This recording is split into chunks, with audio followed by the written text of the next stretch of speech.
et d'actualisation de la loi d'orientation agro-silvopastorale du secteur privé et de la société civile, chers acteurs du secteur agro-silvopastoral et halieutique, chers participants, mesdames, messieurs, en vos rangs, grades et qualités.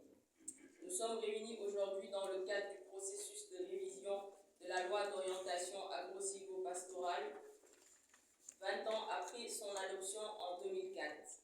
Cette loi sert de cadre légal aux orientations stratégiques de développement de l'agriculture, à travers notamment la modernisation de l'exploitation agricole familiale et la promotion de l'entrepreneuriat agricole rural. Ainsi, 52 engagements ont été souscrits pour en faciliter la mise en œuvre et l'appropriation. Cependant, force est de constater que depuis son adoption, ces engagements connaissent des trajectoires différentes. En effet, le processus qui a abouti à la promulgation de la loi d'orientation silvopastorale du 4 juin 2024 semble n'avoir pas pu conserver la même dynamique durant sa phase de mise en œuvre, en raison notamment de la faible appropriation de la loi par les institutions, les organisations paysannes et le secteur privé, ainsi que les problèmes de financement, les plans d'action et l'insuffisante mobilisation des acteurs à la base. C'est pourquoi, depuis 2022, dans la perspective de la rendre opérationnelle, les autorités ont engagé les parties prenantes pour la révision de la loi d'orientation agro-silvopastorale. À cet effet, il a été mis en place le comité d'évaluation, de révision et d'actualisation de la loi, dénommé CERAL, placé sous l'égide du secrétaire d'État aux coopérations et la mise en place du CERAL est suivie de l'installation du comité ad hoc au sein du CERAL en 2024, la tenue de l'atelier national de lancement des consultations des parties prenantes le 11 octobre 2024, suivi d'un atelier de 2 jours, toujours en octobre, pour partager la méthodologie avec l'ensemble des sectoriels, à savoir l'agriculture, la pêche, l'élevage et les eaux et forêts, que je salue et félicite vivement au passage. Et enfin, la tenue de 2 rencontres tests en décembre 2024, respectivement dans les régions de Saint-Louis et Ziguinchor.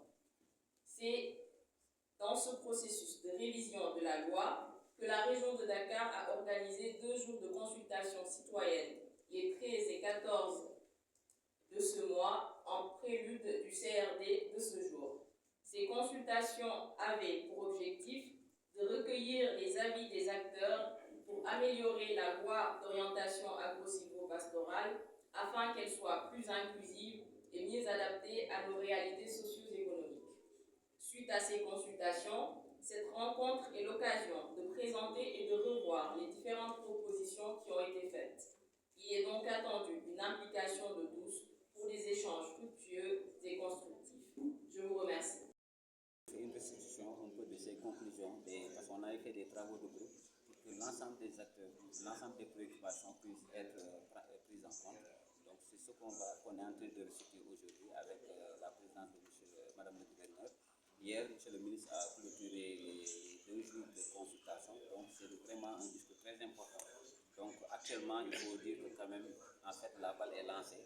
Actuellement, la dynamique est complètement enclenchée avec suite à un peu le discours de son Excellence le Président de la République qui a insisté pour que quand même le ministère de l'Agriculture puisse prendre en charge cette question de révision de la loi.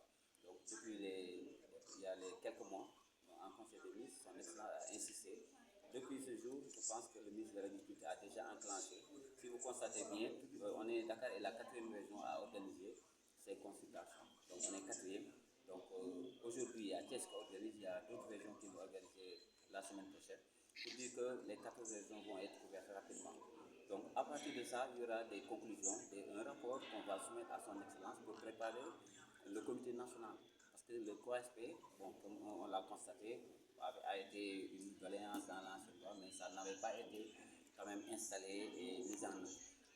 Actuellement, toutes les régions sont dans une cadence très rapide pour terminer toutes ces consultations et les CRD avant, normalement, fin janvier. Parce que le grand comité que son Excellence va présider, c'est prévu au mois de février. Quel est l'apport? C'est comme vous l'avez constaté, c'est la loi d'orientation agro-pastorale. Donc tout ce qui est dans l'ancienne loi, on n'avait pas intégré en fait la pêche. Donc vous constatez, la loi, on l'appelle loi avec H. Maintenant, loi d'orientation agro-pastorale et halieutique. Donc l'aspect pêche a été intégré. Aussi, les acteurs, les agriculteurs, les pêcheurs, les éleveurs et en fait les gens qui travaillent sur la foresterie.